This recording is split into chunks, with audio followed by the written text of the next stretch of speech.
Bonjour à tous, bienvenue pour cette septième rencontre en lien avec les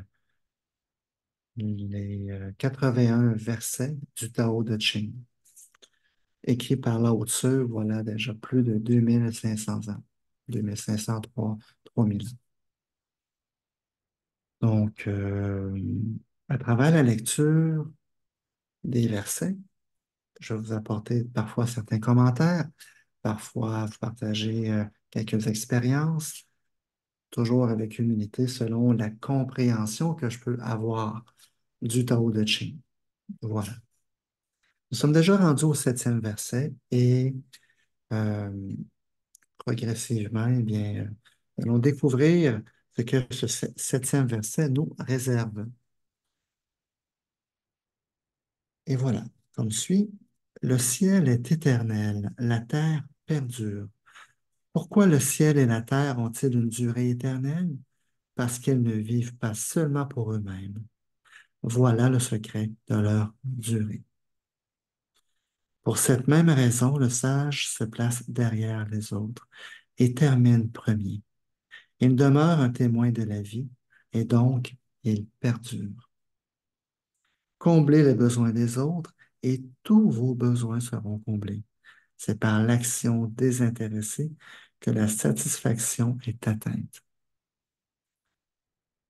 Voilà un verset qui promet d'être bien intéressant à découvrir. Allons voir la définition de Wayne Dyer. Le titre de ce verset, c'est Vivre par delà l'ego. La première phrase du septième verset du Tao Te Ching est un rappel que le Tao, la source du ciel et de la terre, est éternel. Par extension, la nature originelle de la vie est immortelle et éternelle. Cette durée repose toutefois sur une qualité, et cette qualité répond quand nous vivons en harmonie avec le Tao, plutôt qu'en fonction de notre ego mondain. S'identifier exclusivement à l'aspect physique de la vie, en fondant notre existence sur la nécessité d'acquérir et d'accomplir des choses, c'est mépriser notre nature infinie et limiter notre conscience du Tao. Dans un tel système fini, il peut par conséquent sembler logique de s'acharner à acquérir des biens et à acquérir des exploits. Être civilisé pour la plupart des cultures humaines signifie avant tout être consumé par le désir d'avoir du succès en acquérant du pouvoir et des biens matériels. Deux choses qui doivent, dit-on, nous assurer le bonheur et nous protéger du malheur. Ici, l'idée fondamentale est celle d'un moi doté, d'un nom dont l'être est séparé des autres êtres, dans un corps séparé des autres corps, et dont les données culturelles et biologiques sont identiques aux valeurs et au patriotisme de ceux qui l'entourent. Le Tao, en particulier dans ce septième verset, nous suggère de mettre à jour ces notions en choisissant de ne pas exister uniquement pour nous-mêmes ou notre tribu, autrement dit, de changer radicalement nos pensées avant de changer notre vie. Lao Tzu dit que le secret de l'ineffable nature du Tao éternel est qu'elle ne s'identifie pas à cette possession et n'exige rien de ses infinies créations. Le Tao est une machine à donner qui ne manque jamais de cadeaux à offrir et qui pourtant ne demande rien en retour. En raison de sa tendance à vivre pour les autres, le Tao enseigne qu'il ne peut pas mourir. Don et immortalité vont donc de pair. Le sage qui a saisi la nature éternelle du Tao ne s'identifie plus à son ego et vit en contact avec le Tao. Cette personne fait des autres sa priorité, ne demande rien en retour et rend service en y mettant tout son cœur.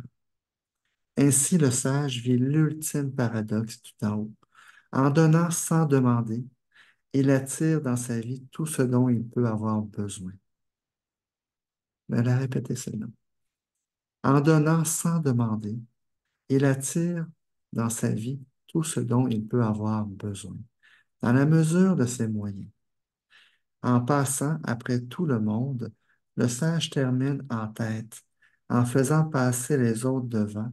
Il résiste au temps, tout comme le Tao. Le sage imite la philanthropie naturelle du Tao, et le Tao comble tous ses besoins par le fait même. Je vous invite à accueillir l'information. Parfois, il y a peut-être des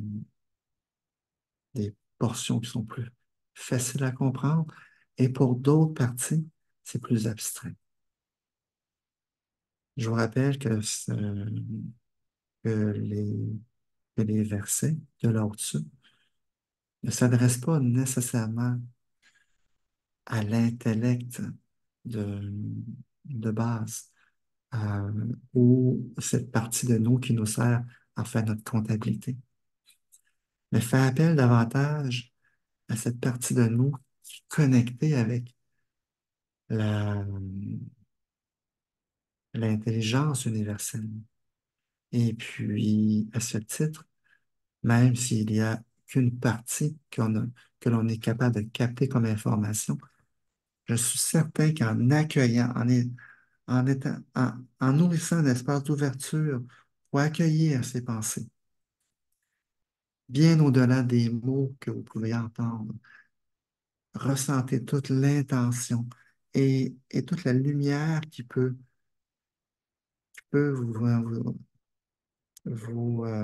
vous être partagée afin de laisser l'ensemble de votre être et non pas juste votre intellect capter l'information.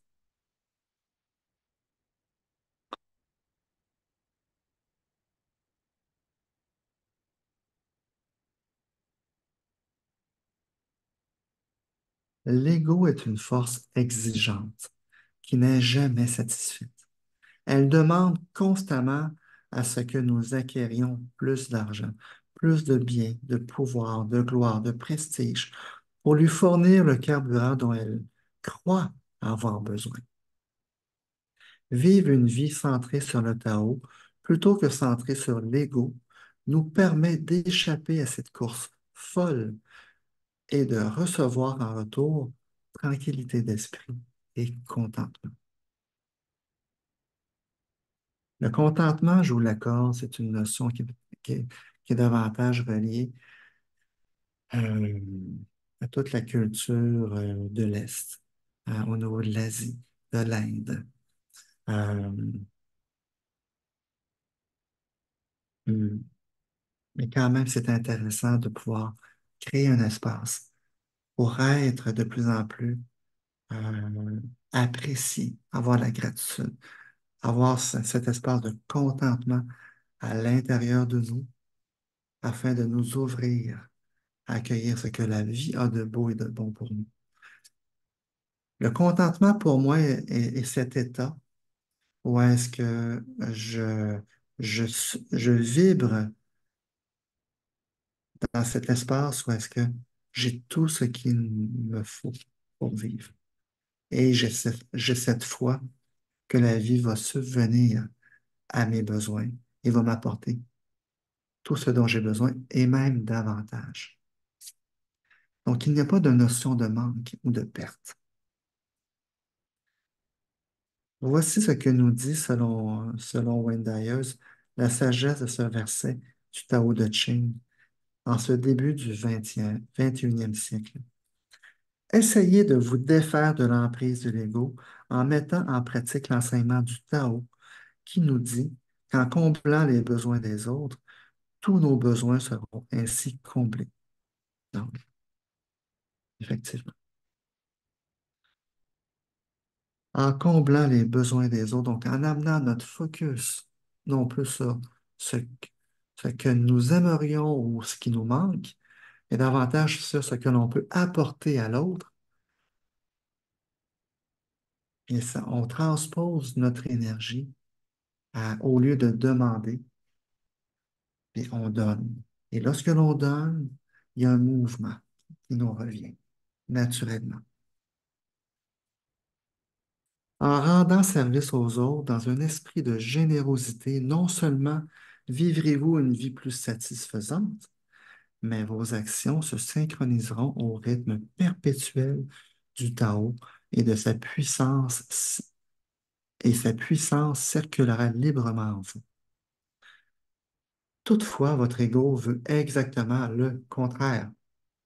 Et oui, il veut décider, il veut contrôler, il veut avoir l'impression d'être en vie et qu'il n'est plus aux commandes du véhicule, bien, il a peur. Aussi, il y a des parties de vous qui, qui aimaient être dans le contrôle ou qui ressentaient le contrôle à l'occasion. Euh, Ça peut être intéressant de simplement vous observer sans juger, sans tomber dans le jugement et d'intégrer justement cet enseignement du Tao qui nous dit, au lieu de nous centrer sur nous-mêmes, en donnant de notre temps aux autres, lorsque en, en comblant les besoins des autres, tous nos besoins sont comblés. C'est une manière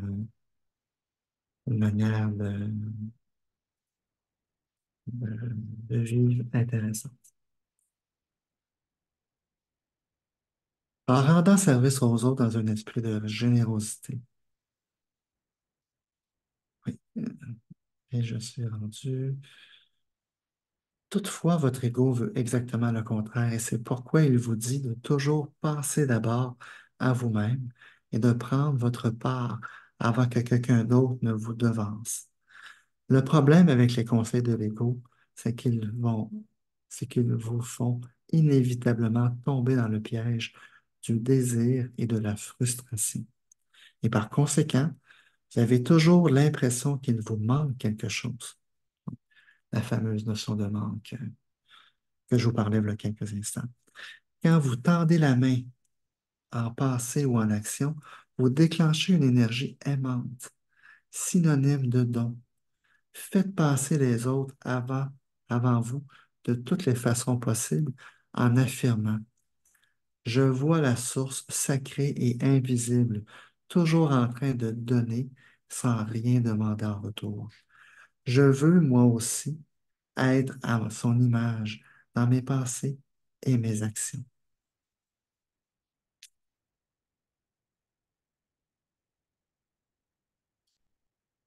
Quand vous êtes tenté de vous concentrer sur vos succès et vos échecs personnels, portez aussitôt votre attention sur une personne moins fortunée.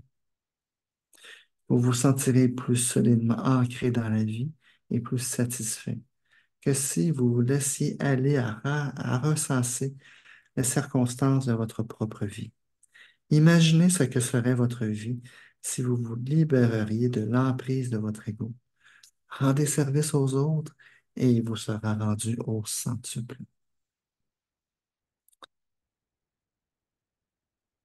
En fait, c'est le fait d'être bénévole, de rendre service aux autres, va permettre de créer du lien social également. Et le lien social contribue à, à ce que le corps produise des hormones ou est-ce que ça va nous faire du bien. La- il y a lorsqu'on prend soin des autres, il y a l'hormone d'ocytocine qui est produit et qui fait en sorte qu'on se sent plus proche les uns des autres. Et lorsqu'on se sent plus près, qu'on crée un lien avec les autres, bien, parfois, ça nous aide à créer des liens avec nous-mêmes. Donc, parfois, en voulant créer un lien avec nous-mêmes ou en voulant faire en sorte que l'on se sente mieux, euh, moins stressé, plus heureux, mais parfois, le chemin pour arriver à être plus heureux et moins stressé et vivre une plus belle vie, ben, ça va être par passer un peu par la bande et non pas non plus s'intéresser uniquement à nous, mais de commencer à offrir de notre temps, offrir des services. Ça ne veut pas dire de se départir de tout ce que nous avons. Pas du tout. Mais ça veut dire d'apprécier ce que nous avons sans nécessairement avoir le désir de tout conserver ou de tout posséder. Je suis d'accord pour avoir des biens, pour pouvoir posséder des choses, pour pouvoir avoir une belle vie. Et je sais qu'à travers la circulation d'énergie, parfois, les choses restent un certain temps avec nous. Et parfois, ça retourne dans le courant de la vie pour pouvoir aider les autres à en bénéficier. C'est d'autant plus intéressant lorsque on participe à ce mouvement de manière consciente et volontaire.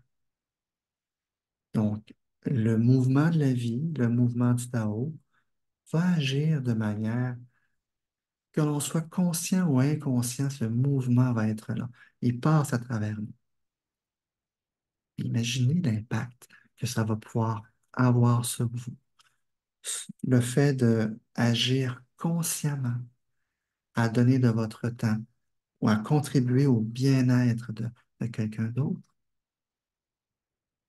de manière consciente et volontaire, sans nécessairement attendre quelque chose en retour, simplement pour vous mettre au service de la vie, au service de plus grand que vous. Un peu à l'instar de donner au prochain. Vous donnez, sans attendre nécessairement que la même personne vous redonne. Parce que vous ne savez pas. Peut-être que ce que vous donnez, si vous êtes en attente d'avoir un retour, c'est peut-être que le retour a déjà été donné, que oui, peut-être que non. Donc, c'est de s'ouvrir aux possibilités sans avoir moins d'attentes et davantage d'aspiration à servir. Je pense que ça peut être une clé du bonheur. Euh, bon, il faut juste que je me retrouve au niveau de la lecture. L'ego est une force exigeante qui n'est jamais satisfaite. Elle demande constamment ce que nous acquérions, plus d'argent, de pouvoir, de biens. Euh, Voici ce que nous dit, selon moi, la sagesse de ce verset du Tao de Ching. Ok. Wayne Dyer nous, nous dit, essayez de vous défaire de l'emprise de l'ego en mettant en pratique l'enseignement du Tao qui nous dit qu'en comblant les besoins des autres, tous nos besoins seront comblés. Donc, en rendant service aux autres dans un esprit de générosité, non seulement vivrez-vous une vie plus satisfaisante, mais vos actions se synchroniseront au rythme perpétuel du Tao et sa puissance circulera librement en vous. Toutefois, votre ego veut exactement le contraire et c'est pourquoi il vous dit de toujours penser d'abord à vous-même et de prendre votre part. Une jalouse. Je me répète, mais il n'y a peut-être pas d'hasard. Le problème avec les conseils de l'ego, c'est qu'ils nous font inévitablement tomber dans le piège du désir et de la frustration. Et par conséquent, vous avez toujours l'impression qu'il vous manque quelque chose. Quand vous tendez la main en pensée ou en action, vous déclenchez une énergie aimante, synonyme de don. Faites passer les autres avant que toutes les, avant vous de toutes les façons possibles. Hmm. Quand vous êtes tenté de vous concentrer sur vos succès et vos échecs personnels, Portez aussitôt votre attention sur une personne moins fortunée. Vous vous sentirez plus solidement ancré dans la vie et plus satisfait que si vous vous laissez aller à ressasser les circonstances de votre propre vie. Imaginez ce que serait votre vie si vous vous libériez de l'emprise de votre ego. Rendez service aux autres et vous serez rendu au centuple. Voilà où est-ce que j'étais rendu tout à l'heure. Désolé pour ce petit, pour ce rond, mais probablement qu'il y avait certaines choses qui avaient été répétées. Voici une autre citation du poète Hafiz euh, qui exprime cette attitude au niveau de la perfection. Dieu s'exprime à travers chacun de nous. Pourquoi ne pas être poli et écouter ce qu'il a à nous dire? Je la répète cela. Dieu s'exprime à travers chacun de nous. Pourquoi ne pas être poli et écouter ce qu'il a à nous dire? Oui. Et pour écouter, parfois ça nous demande de ralentir ou d'arrêter. Wayne Dyer nous dit à ce propos, arrêtez de courir et devenez un témoin. Plus vous pourchassez vos désirs, plus ils vous échappent. Essayez de laisser la vie venir à vous et remarquez les indices qui montrent l'approche de l'objet tant convoité. Vous êtes dans un état de réception constante en raison de la générosité incessante du Tao éternel. L'air que vous respirez, l'eau que vous buvez, les aliments que vous mangez, le soleil qui vous réchauffe, les nutriments qui maintiennent votre propre corps en vie, et même les pensées qui remplissent votre esprit, sont tous des dons du Tao éternel. Soyez reconnaissants pour tout ce que vous recevez, sachant que cela provient de la source qui veille à tout. Arrêtez de courir et devenez un témoin. Libérez-vous de vos vieilles habitudes en refusant de continuer à courir pour en avoir toujours davantage. En lâchant prise, vous laissez Dieu s'occuper de tout et mieux encore. Vous serez davantage à l'image de Dieu et moins à l'image de votre ego. Donc, l'action se résume à chasser Dieu de votre vie.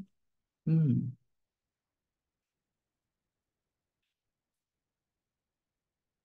Ici, je ne suis... Ce que je comprends, c'est Dieu s'occupe de tout et mieux encore. Vous serez davantage à l'image de Dieu et moins à l'image de votre ego. Donc, l'action se résume, bon, je dirais peut-être davantage à chasser l'ego de votre vie, mais même pas, même pas. Je crois que, en tout cas, avec la compréhension que j'en ai, il ne s'agit pas de chasser Dieu, l'ego. Et si on se mettait dans un espace d'accueil, ou est-ce que lorsque on sent cette connexion avec Dieu, qu'on est dans un espace d'union, de béatitude, de gratitude, mais qu'on savoure, qu'on accueille cet état-là. Et lorsque on voit que nous sommes peut-être davantage dans un espace où est-ce qu'on vit une connexion avec nos peurs, nos doutes, un espace de séparation, il ne s'agit pas nécessairement de fuir ou de vouloir chasser l'ego, mais peut-être davantage d'apprendre à se connaître, à reconnaître quels sont nos déclencheurs, qu'est-ce qui nous amène dans des voies d'incertitude, de peur, de doute, puis peut-être à apprendre à faire la paix avec les doutes et les peurs. Parce que progressivement, c'est peut-être ça qui va être encore plus puissant que de vouloir chasser ou fuir. Du moment où est-ce que l'on décide de cesser d'avoir peur,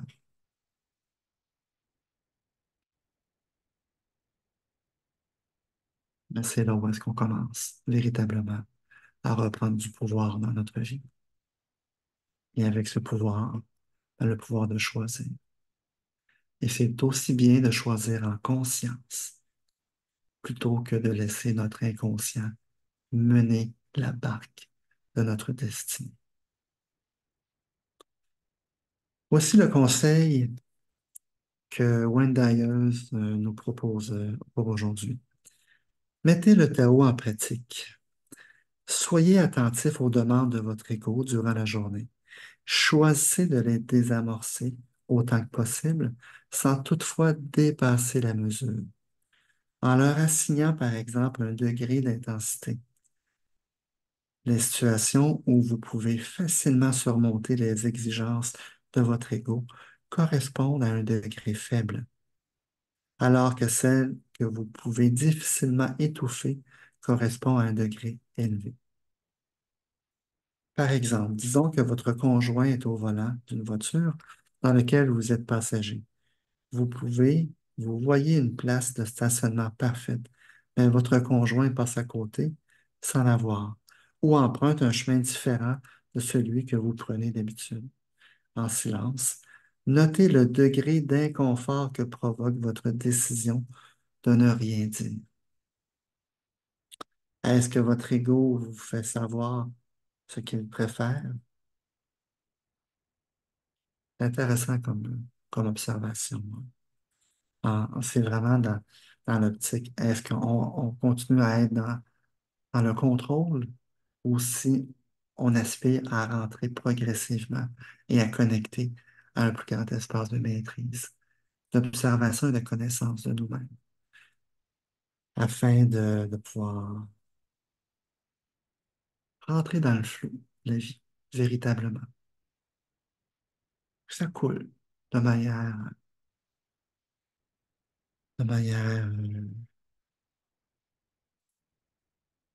régulière, pour le vivre en contraction, devoir retenir.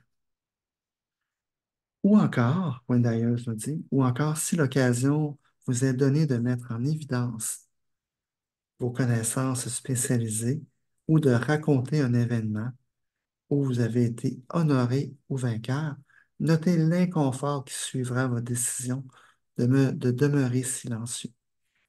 Est-ce que votre ego vous fait savoir ce qu'il préfère? Comme le dit Lao Tzu dans ce verset, c'est par l'action désintéressée de la satisfaction que la satisfaction est atteinte. Hmm, je le répète cela. C'est par l'action désintéressée que la satisfaction est atteinte. Donc, en réprimant les demandes de l'ego, ne serait-ce que quelques instants, vous éprouverez de plus en plus de contentement. Hmm. Donc, en se mettant de moins en moins de l'avant et donc en mettant de moins en moins de l'avant notre ego, ça peut être un des exercices afin de ressentir davantage de contentement. Expérimenter, hein, véritablement. Oui. Donc, bonne expérimentation aujourd'hui pour ce septième verset. Et puis, j'espère que cette première semaine s'est bien déroulée pour vous. Si vous avez des questions, ben, je vous invite à pouvoir m'écrire euh, au niveau du YouTube euh, ou encore écrire un commentaire. Ou encore, bientôt, je devrais être capable de pouvoir ouvrir un espace Facebook ou Instagram pour déposer justement les lectures du Tao. Donc, à suivre, ça devrait se décider dans les prochains jours. Sur ce, je vous souhaite une très belle fin de journée. À bientôt.